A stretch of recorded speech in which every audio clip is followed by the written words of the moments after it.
Hello everyone. I live in England, which is possibly the most difficult country in which to be motivated. Allow me to explain. Some years ago, I heard a story from a great speaker called Robert Holden. The World Health Organization had sent him a newsletter which included a story about a British expat now living in America.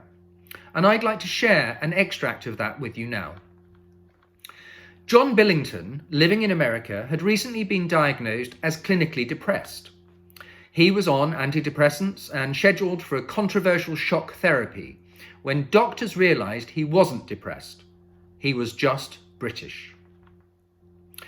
Mr. Billington, with his characteristic pessimism and gloomy perspective, was interpreted as having serious clinical depression, which led on to a nightmare journey through the American psychiatric system.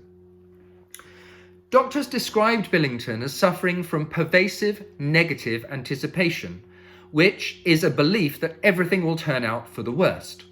For example, whether it's a train arriving late, England's chances of winning any international sports event, or even his own prospect to get ahead in life and achieve his dreams. The doctors identified that Billington seemed to get a lot of satisfaction from these negative thoughts. The doctors prescribed lithium, Prozac, St. John's wort. They even told him to sit in front of a big light once a day to prevent him from becoming suicidal. Mr. Billington told them that all these interventions were pointless, to which the doctors replied that that was exactly the kind of attitude that had got him there in the first place. After 6 months of therapy, Mr. Billington still insisted on only talking about the weather, and in particular how cold it was in the winter and how uncomfortably hot it was in the summer. Eventually, they decided to go to the extreme of the electric shock treatment. Just as Mr. Billington was strapped to the table, one of the clinicians said, "Oh my goodness, I think we're making a terrible mistake." On reading Mr. Billington's notes, she realised he was British and immediately changed his diagnosis from clinically depressed to rather quaint and charming. He was immediately discharged from hospital with a selection of brightly coloured leaflets and an I Love New York t-shirt. And so, do we all suffer from this negative self-talk? Just to shatter your illusion for a moment that I'm about to motivate you and change your life, I'm not. What I can do is to inspire you to motivate yourself. There are 86,400 seconds in a day, and we live in a very fast society. Many people are striving for or expecting to achieve happiness once they're there. Wherever there is. What's wrong with happiness now? Right now? Why not enjoy every moment towards the new car, the bigger house, the holiday? How often does something insignificant or negative impact our day? Of the 86,400 seconds in a day, how often do we allow that one person who pushed in, cut us up in the car, or walked into us while looking at their phone to bring us down and change our mood from motivated and productive to demotivated and negative? Just think about that for a moment.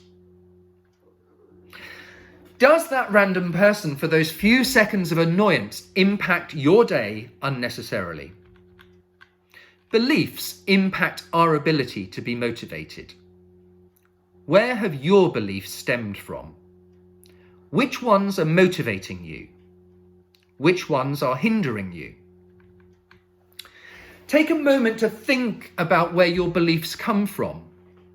Experience, past outcomes, education, family, friends. Which of those beliefs are hindering you and you need to move away from? And which of those are motivating you and you need to move towards? In summary, Mr. Billington derived a lot of pleasure from his negative belief. Motivation is infectious. When people follow their joy, it's wonderful to be around them. Choose to be one of those people. Choose that path. And finally, I want to share a beautiful example of the belief in being motivated in the here and now. Right here, right now, and not waiting for it in the future. I was at a friend's house and they have two beautiful children who are 6 and 4 years old. We were trying to chat and drink coffee, and we realised that the kids were arguing in the background, and they were arguing about a bike. There was one bike and 2 kids. My friend asked them to leave the room and go and sort it out, and then come back and tell us what they'd agreed. Bizarrely, they did leave the room and literally 2 minutes later came back in with the bike, both of them absolutely beaming. It was super, super quick. So, my friend said, "Okay, what have you decided?" The 6-year-old boy said, "Well, Mummy, today the bike belongs to me." And he seemed genuinely pleased. Then he pointed to his brother and said, "And tomorrow the bike belongs to him."